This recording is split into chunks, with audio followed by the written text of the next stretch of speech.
मैं संघ हूं। आज मैंने 96 वर्ष का सफर तय कर लिया है और 97 वर्ष में प्रवेश कर रहा हूं। वर्ष 2025 को मैं 100 वर्ष का हो जाऊंगा। वर्ष 1925 में विजयादशमी के दिन नागपुर में डॉक्टर केशव राव बलिराम हेडगेवार जी ने मुझे संघ रूपी जिस बीज के रूप में रोपा था, तब किसी ने भी नहीं सोचा होगा कि मैं एक वट वृक्ष बन जाऊंगा।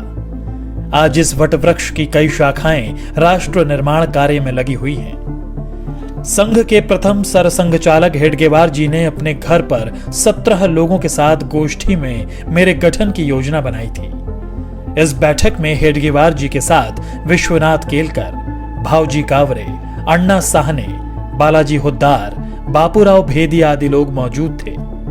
मेरा क्या नाम होगा, क्या कार्य होंगे, सब कुछ समय के साथ धीरे धीरे तय होता गया। उस वक्त हिंदुओं को सिर्फ संगठित करने का विचार था। यहां तक कि संघ का नामकरण राष्ट्रीय स्वयं सेवक संघ भी 17 अप्रैल 1926 को तय हुआ।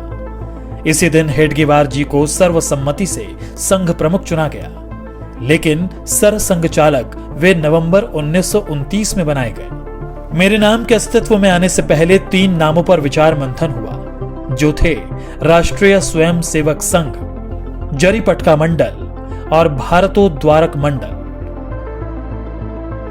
जिसके लिए बाकायदा वोटिंग भी हुई। नाम विचार के लिए बैठक में मौजूद 26 सदस्यों में से 20 सदस्यों ने राष्ट्रीय स्वयं सेवक संघ को अपना मत दिया, जिसके बाद मैं यानी आरएसएस अस्तित्व में आया। पिछले कई दशकों से लगातार देश के कोने कोने में संघ की शाखाएं लग रही हैं। हेडगेवार जी ने व्यायामशालाएं और अखाड़ों के माध्यम से संघ कार्य को आगे बढ़ाया था।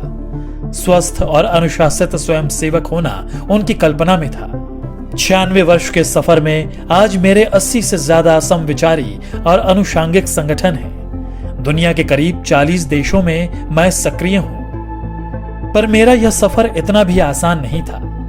कई ऐसे मौके आए जब मुझ पर आरोप प्रत्यारोप भी लगे और यहां तक प्रतिबंध भी लगा दिया गया। इस दौरान स्वयं सेवकों के साथ दुर्व्यवहार भी हुआ, लेकिन हम स्पष्ट थे क्योंकि हमारा लक्ष्य स्पष्ट था। हम सम और विषम परिस्थितियों में एक समान बढ़ते रहे क्योंकि लक्ष्य बड़ा था।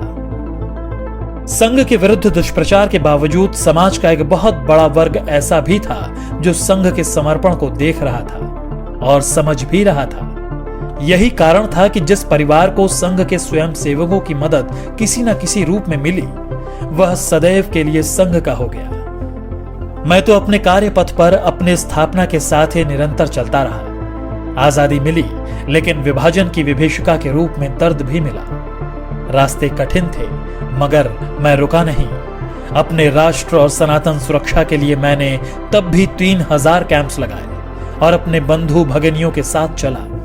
वर्ष 1962 में जब चीन ने धोखे से देश पर हमला कर दिया, तब मेरे परिवार के स्वयं सेवकों ने बखूबी अपना राज्य धर्म निभाया और जान पर खेलकर सरहदी इलाकों में रसद पहुंचाने में सेना की मदद की। इससे प्रभावित होकर तत्कालीन प्रधानमंत्री नेहरू ने 1963 में गणतंत्र दिवस की परेड में संघ को आमंत्रित किया। स्वयं सेवकों ने उस गणतंत्र दिवस की परेड में पूर्ण गणवेश के साथ भाग लिया और अपनी सादगी सात्विकता से सबको अवगत कराया था। इसके बाद वर्ष 1965 में पाकिस्तान से युद्ध के दौरान भी स्वयं सेवकों ने महत्वपूर्ण भूमिका निभाई। तमाम विरोध और सभी कठिनाइयों के साथ संघ अपने पथ पर निरंतर आगे बढ़ता रहा। आपदा हो या युद्ध, मेरा संकल्प भारत समर्पित। कभी 25 स्वयं सेवकों से शुरू हुआ संघ आज विशाल संगठन के रूप में स्थापित है। बिना स्वार्थ, तन मन धन से दिन रात राष्ट्र सेवा, मानव सेवा में स्वयं सेवक जुटे हुए हैं।